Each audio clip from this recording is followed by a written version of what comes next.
It's Worldwide. Today is another day and ngayon may tutulungan tayo, no. Gusto ko muna magpasalamat sa kanila kasi pinayagan tayong ibahagi ang kanilang readings, mga Nostronatics, mga abangers, and take note, galing pa po sila ng Bicol. Ilang oras ang biyahe doon? 12 hours. 12 hours. Di ba bumagyo, ate? Hindi naman po doon na ano. Okay. Good. Kasi hindi na po ako nakakapanood ng balita. Parang sinasabi lang sa akin na mag-ingat kayo sa biyahe, Miss J, kasi may bagyo. So, yun. Good thing naman at nakarating kayo ng safe. So, Mother, handa ka na po ba? Yes. Okay, salamat po. Aas muna tayo ng guidance, Mother, bago tayo magsimula, ha?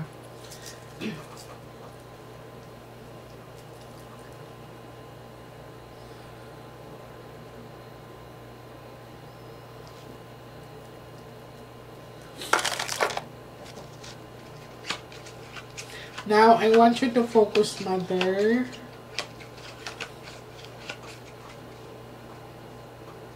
Pick one card po. Thank you. So, ikaw po ito, I'm hoping that this is a red card, okay?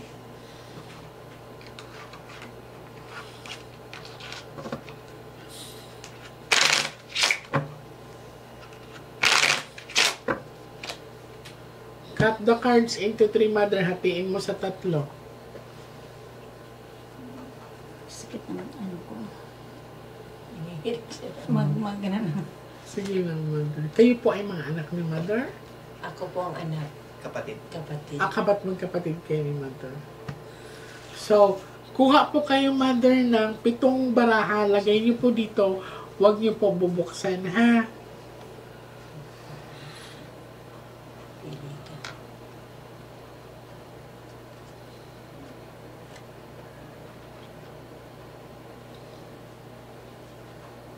Ito po.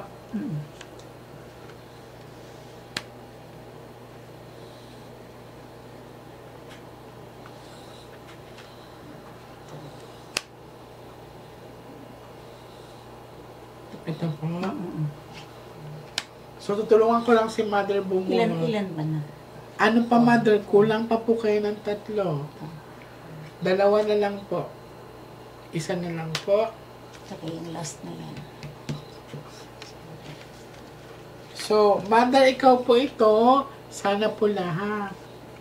Okay. So, kung mapapansin nyo, narinig nyo naman ako, sana pula, pero hindi pula. Flower kasi to. So, this is indication na kailangan alagaan si Mother.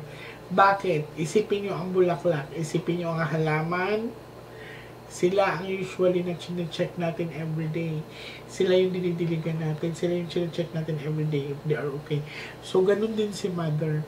Dalawa kasi ang mukha ng bulaklak. It's either tutubo or malalanta. So, kailangan alagaan si Mother. Sensitive ang condition niya. Hindi ko na ma-feel si Daddy. Asan si Daddy? Mahina yung aura ni Daddy. Nandun po kasama niya sa bahay. Okay. Ilang taon na rin yan? 73. Okay. Sign of aging na. 72. So, mahina yung aura ni Daddy. Mother, eto, honestly ha, this is Ace of Diamond kasi. Ano nga ito? This is big amount of money, property, success. Kung mapapansin nyo dito, may itim po. So, ito ang tinatawag na kinaingitan po kayo dahil ito sa property. So, hindi ko po alam kung may alitan sa mga lupain or something, pero dito po daw nagsimula. Ngayon, titingnan natin kung pinapagawa po kayo. Pero ang sabi kasi dito, hindi ibang tao, kadugo lang daw.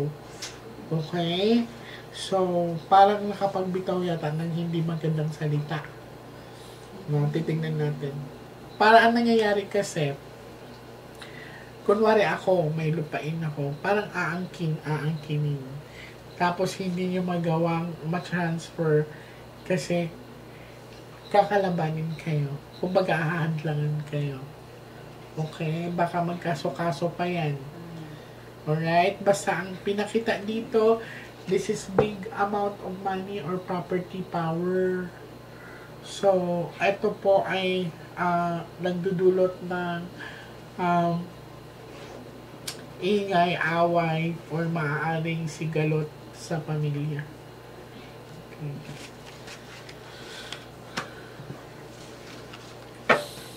Wala po ba kayo nakaaway na kamag-anakan dahil sa property or wala po bang humahadlang ngayon, kuya, ate? Ako po, wala akong naalalang nakaaway o Pero nakasagutan. yung mga pamilya nandito, paano po nagsimula yan, kuya? Hindi mo naman kasi kailangan makipagsagutan, nanay, pag ayaw nila.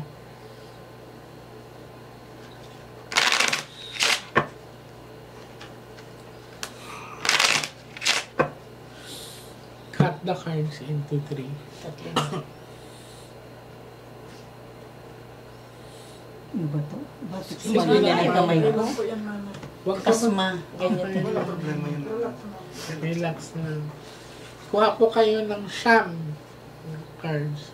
Hindi ba diabetic si nanay? Hindi.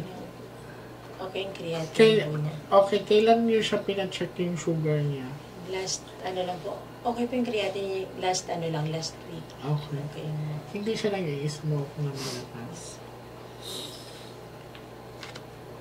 Kasi ang sabi dito may babaeng galit. Galit. Parang may hinanakit ba dahil nga sa Ilan? property? 5. Shampoo. Nine ma. Nine.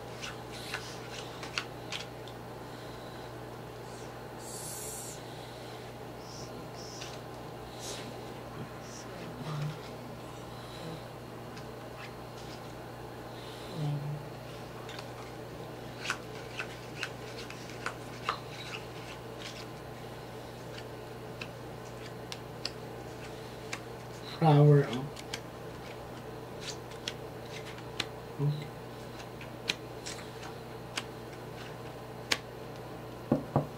Sa pinapakita sa akin, so maaring tinaniman nga si mother ng tinatawag na palipad hangin. Kailan pa yung sugat mo, mother? Magwa 1 month na siya. Okay. So, dito ingatan mo lang na ano ha. Kasi normal ang sugar mo. Wala ka namang diabetic. Pero parang kumakalat kasi siya at parang lumalala. No? Sa pinapakita sa akin dito, flower kasi. So, maaaring nagbitaw ng hindi magandang salita, ikaw po ang tinamaan. Okay? Ang flower, ito yung tinatawag na palipad hangin, tanim na bulong. Okay?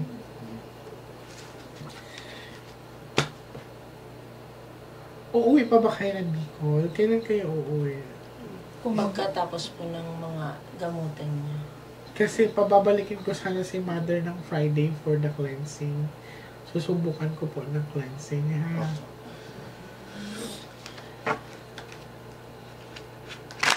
Kasi ang nangyayari kay mother, pataas namamanhid na siya. Tapos minsan medyo naninikip yung dibdib daw ni mother.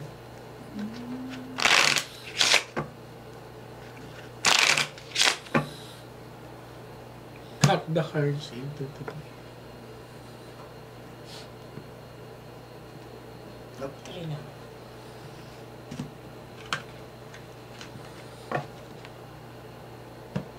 Kuha po kayo ng last 12 cards of total. So, malinaw po na pinakita sa akin sa mga baraha, ang nararamdaman ni mother or ang sugat sa katawan ni mother ay hindi natural.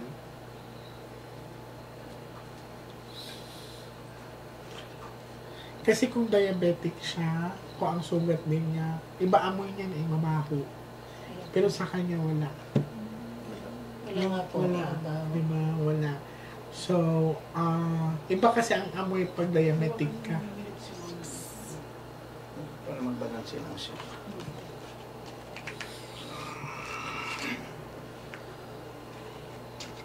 Kasama to, mother? Opo. 7, 8, 9, 10, 11,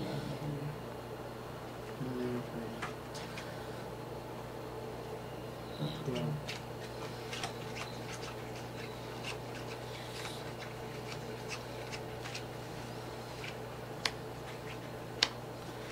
Si tatay, bantayan nyo din ha, kasi madalas ang pagkahilo ni tatay.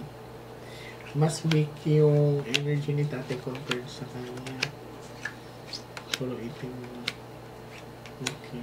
Itim na. Ngayon, sa pinapakita sa akin, mother, pababalikin ko kayo ng Friday, ha?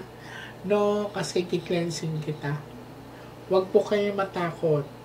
Kasi the more na matatakot kayo, parang binibigyan nyo sila ng satisfaction para magtagumpay. Kailangan labanan natin sila. Okay? Huwag po kayo mag-alala. Willing po akong tumulong sa inyo. So, sino po kung na-contact nyo dito? Okay, magsabi ka lang kay Abby na pinapabalik ko si nanay ng Friday for the cleansing. Okay. So, maraming salamat po. Mother, mag-ingat po kayo palagi. Hindi pa po tayo tapos. Okay? Thank you. Thank you. Thank you po.